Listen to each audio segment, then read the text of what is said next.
Welcome to the Get Real Podcast, your high-octane boost of full-on reality therapy for personal, business, and investing success with your host, Ron Phillips, because somebody's got to tell it like it is. Hey, everybody. Welcome back to the Get Real Podcast. Ron Phillips, Heather Marchant. We're back at it. Yes. We are recording recording on Good Friday. So quarter's over. We had some meetings today. Super good. Yeah. And we wanted to just look, here's the thing. I think we talked about this maybe in February or January or something like that, but everybody makes these great goals beginning of the year. Quarter's over now. How we doing? Yeah. Just like check up. How we doing? Do you even remember your goals? I mean, are they so far like out of your mind and you know that you've completely forgotten what you said you were going to do at the beginning of the year? Did you write them down? Yeah. You know, it's funny. I just thought of this morning when I woke up that I set goals with my kids. Well, they set them, but I help them write them down and come up with ideas. And we write them down and I print them. And on like photo paper, I buy like a little Etsy format that's cute so that they want to see it. And I put it up above their bed, which is what I've done every year. And they've always hit their goals. It's always right in front of them when they go to bed and when they wake up every morning. And this year, because we moved, I didn't do that. And I thought to myself, I don't even remember what their goals were. I don't think they've worked on them at all. It's really interesting. And they probably don't either. Right. So it's really important this time of the year. Like this is the end of the quarter. We should be on track for a quarter having been done. And at this point, this is the time when I think, Heather, we sit down and we go, the difference between people who are actually hitting their goals and the people who aren't is the people who wrote them down, like you just said, with your kids, but also wrote down all of the things you're going to have to do to get there and started chopping away.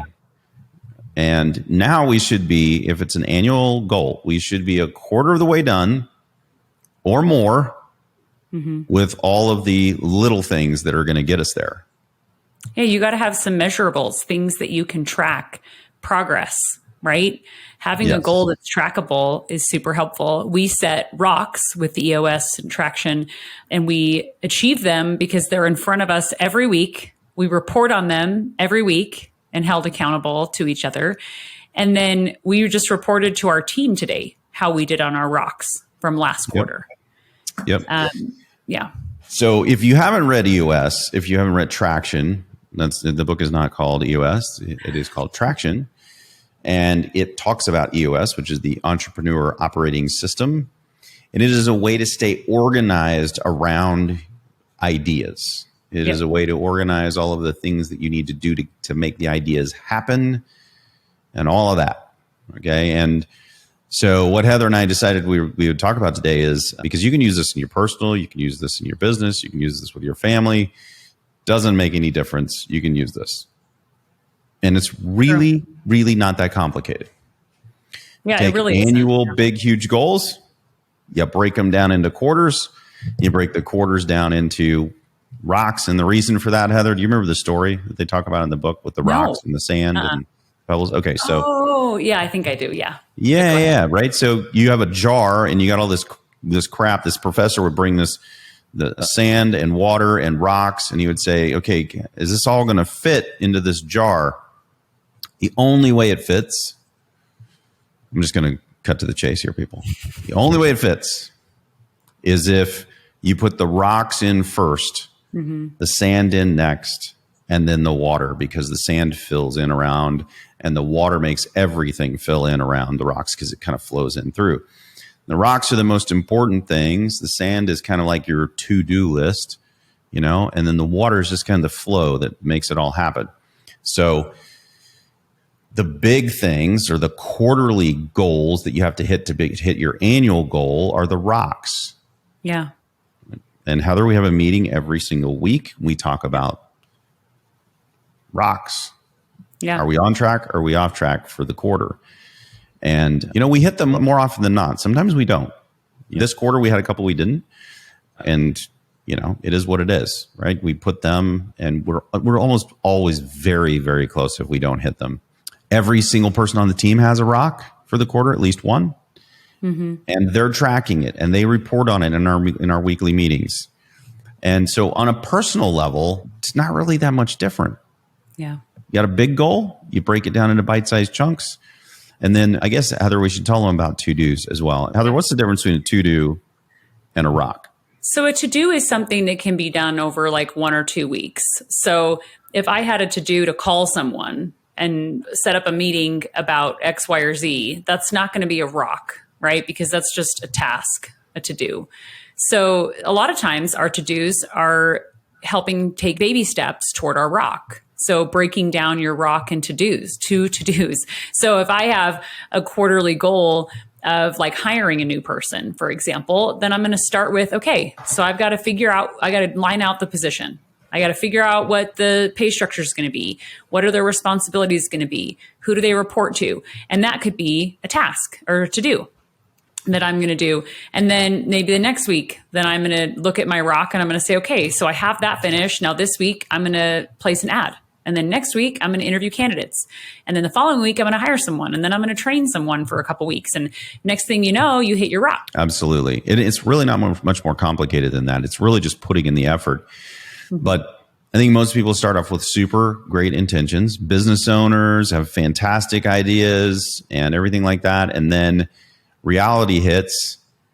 And because there's nothing really broken down into bite-sized pieces, rocks and to-dos. To-dos get the rock done, right? And the rocks get the big, huge goal done. If you don't have a roadmap for any of that stuff, it's going to be really, really difficult to hit whatever big, gnarly goal that you made.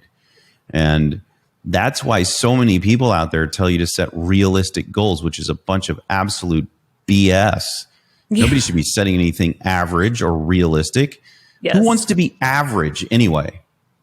Yep. Nobody wants to be average. Some people are average, but nobody wants to be average. Certainly nobody wants to be below average. Exactly. And I think that is a culture on a team. If you're playing it safe and you're just setting average goals to be safe, so in every meeting you can stay on track, then maybe you're living below your potential, or you probably are living below your potential. Yeah, no problem about it. You definitely are living below your potential. And nothing, I guess, saddens me more than to see somebody who has an enormous amount of potential aim low. Yes. Why would you aim low? Mm-hmm. Aim higher than you think you can jump. That's what we should all be doing. And then if you miss, this is the one thing that I really agree with Grant Cardone on. I'm not a huge fan of Grant Cardone, but in his book 10X, this is one of the things that he talks about that I actually really, really agree with. And that is shoot for the stars. I mean, make goals that are so big they scare you. Because if you actually plan all the steps and you work really, really hard to achieve that goal and you fall short a little bit, well, you're still way ahead of where you would have been if you'd have set some stupid, realistic, average, dumb goal. Yes, that keeps you in your comfort zone, that prevents you from growing. Man, I would much rather hit my goal. But if I'm going to fail on a goal, it had better be a really big, gnarly goal. Yes. I don't want to fail the average. If you fail the average, here's a really, if you set an average goal and then you fail, you are below average. That is literally what you just did to yourself. Yep. And that is a shame. Agreed. And I remember doing that. I think we talked about it. It was several years ago that I was kind of just deflated and was like, well, I'm just going to set a low goal and I'm going to do the bare minimum, give myself a break. And I remember being really disappointed with myself when the quarter was over. I wasn't proud of it. I was disappointed. No, how can you be? You know you could do better than that. Yep. And sometimes when we set goals, Heather, you and I, we've been in meetings, we set goals and we're like, that's out of control. But man, I'd rather miss an out of control goal than hit an average goal. Exactly. Gosh, there's nothing cool about hitting an average goal. Our purpose that we have is at RP Capital is through service, we build people. And we talked about that quite a bit today in our quarterly meeting, and recognizing achievements on the team and recognizing who really took on that big audacious goal like you were talking about, Ron. And I think that's when it's exciting and you want to celebrate it. And the whole team celebrated that people had really stepped out of their comfort zone and had some good growth as a person, let alone their department. And I mean, we all are, it feels like a family in our environment and our team and how we work together. And we celebrate that. That's exciting. Absolutely. Awesome. And so I hope everybody listening hears this too, right? That it's stretch goals are the bare minimum. Stretch goals are the bare minimum. Big, gnarly goals, that's what high achievers do. Every single person I know who's a high achiever, they set really big, massive goals. And then they work really hard to get them. And not just in their business life, in their personal life, in their health, in their family, spiritual, every aspect of their setting big, huge, massive goals. And they track them all the time. So back to our quarterly, why we're even talking about this, Heather, is that we track all of this stuff on a weekly basis with everyone in the company. So everybody gets to report, I'm either on track or I'm off track. I think the coolest thing happens next. If they're off track, what do? We discuss. We beat them. We beat them. I'm just kidding. That caught me totally off guard. I'm like, we have a discussion about it. We beat them. That was not what I thought we were going to talk about. Beat them. No, I think that's a whole other country. We're not going to talk about that right now. But what do we do, Heather? Sorry. We put it on the issues list and we discuss it. And one thing we haven't talked about too is our scorecard. So we break down the big rock into steps that we can measure and track, and then we report on those measurables every week. And so our quarter in Q1, we had a goal to clean up some of our online presence. We had some inconsistencies in our online presence of who we are as a company and what we do. That was very kind. It was very kind. We had some massive inconsistencies.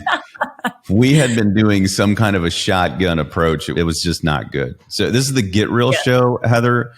Thank you for trying to be super kind about that. But it was kind of a crap show, people. I think the other thing too is that things have been changing in the market and in the economy, and helping people understand how real estate still kills it and take a lot of the fear out of it, and a lot of capital preservation that we've talked about before, and kind of changing up our messaging too, to be relevant to what's happening right now in the marketplace. And so what was cool is because we had that big rock and we broke down our scorecard to measure our success as to how well we were doing in that. And that's been massive. I reported on that in our quarterly today with, here's the numbers. Like, numbers don't lie. That's why I love them. And here's where we were for the whole first quarter. Here's how we started the second quarter, 1 week in. And it was fantastic. And to be able to show the difference of where we came from, that department has been so focused on cleaning that up. It's exciting to have the data and the numbers. The other thing that we talk about is going through our core values. And we went through in our quarterly meeting today, went through every core value.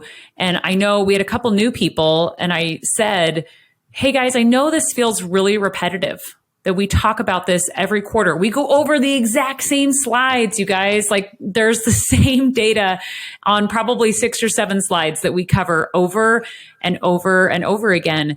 And when I first sat in those meetings with Traction, it was frustrating to me. I'm like, does he think I'm an idiot? Like, we talk about this every quarter, but having that repetitive, getting everybody on the same page. And one thing you said, Ron, that was awesome was about how our clients feel.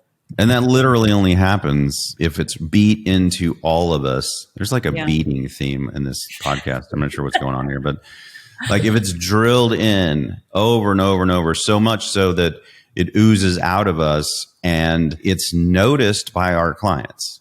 Yep. And then they start speaking in the same language. That's how ingrained it should be. And the only way to do that is to constantly talk about it, live it. It's the only way to do it. And it does seem repetitive. But I think now everybody understands. They're like, okay, yeah. And the other thing is that inside of our Vision Traction Organizer, which allows us to organize all of our thoughts and our goals and all of our stuff, inside of there, sometimes we change things. Our core values haven't changed, but our target audience has changed. The things that make our company unique has changed. The way we deliver value has changed. Many of the things that are in there that I think most people think are set in stone have changed. The things that are set in stone as our core values and our purpose. But we go over all of that stuff because if we're not living a certain core value, why would we have it on the wall? Why would we talk about it all the time if we're not going to live it? We should probably change it. Now, we live ours, and so we haven't had to do that. But every single piece in there, we talk about every time. Is this still accurate? Is this really who we are? Is this who we are serving? Is this how we are serving them? All of those things are really, really important. And we go over them every single time. And this time we changed some things because, like Heather said, market conditions have changed and the people that we are reaching has changed. We are reaching a much younger audience. The much younger audience actually has money. They want to invest. And so we need to know that so that we can get messaging that applies to them as well as everybody else. But if the age range of the person that is your core client changes, you got to know that. Ours most assuredly has. And I think one thing that came up in this quarterly that I think surprised me was when we went through our core values, we also had everyone on our team do a self-assessment on our core values. It was just plus, minus, or minus. And one thing, a trend that I noticed as I said, man, people think they aren't living our core value of fun, mostly because we're all remote. And that's become a bigger challenge to live a core value of fun when everyone is working independently in different parts of the world at this point. And that went on our issues list. And that actually became a rock this quarter to live that core value more purposefully with more intention. And the team seems really excited about that. Who doesn't want one of the executive team members to work on fun? Absolutely. Well, I think the main thing that we wanted to get across in today's show is goals and the roadmap to get there, critically important. Doing the work and tracking it, even more critically important. You're never going to get there if you don't do that. Exactly. And then if it's a team-based thing, every single person needs to know what all of that is. They need to know all of the rocks. They need to know what the big, huge goal is. They need to know what the core values and the purpose is. They need to go, which way are we going? How fast are we going? And what is required of me to get there? And constantly, everyone in the company needs to be reporting on their progress publicly in the meetings, right? So that everybody knows. And then if we're off track, it's an issue. Sometimes it's not necessarily even that person's fault, but we got to talk about it. We got to figure out how to fix it, because if it doesn't get fixed, we're not going to hit our goal. Right. 100%. And then just staying in all of that, because sometimes it doesn't go like we wanted. In all of that, we got to stay positive and we got to keep moving forward. Relentless forward momentum. I agree. We did a short exercise this morning. It's the last thing I wanted to mention, where we talked about problems that arise in our day-to-day job in working with clients and how to have a positive outlook on those problems. And it was actually an exercise I thought of just yesterday. And I loved the mind shift. And it's something that we can do regularly to say, hey, so this is something that became a roadblock or a problem. And how can I look at that same roadblock and problem and understand it from a positive angle? And this isn't necessarily putting lipstick on a pig. This is actual positive outlook on something, taking and pulling out the good news. And that's a focus we have this quarter as well, which is awesome. And it's where almost all opportunity lies. Just keep that in mind. And as you're keeping that in mind, and as you're keeping all the rest of the stuff in mind, until next week, get out there and make something happen. That's right. Happy Easter, everyone. This has been the Get Real Podcast. To subscribe and for more information, including a list of all episodes, go to getrealestatesuccess.com.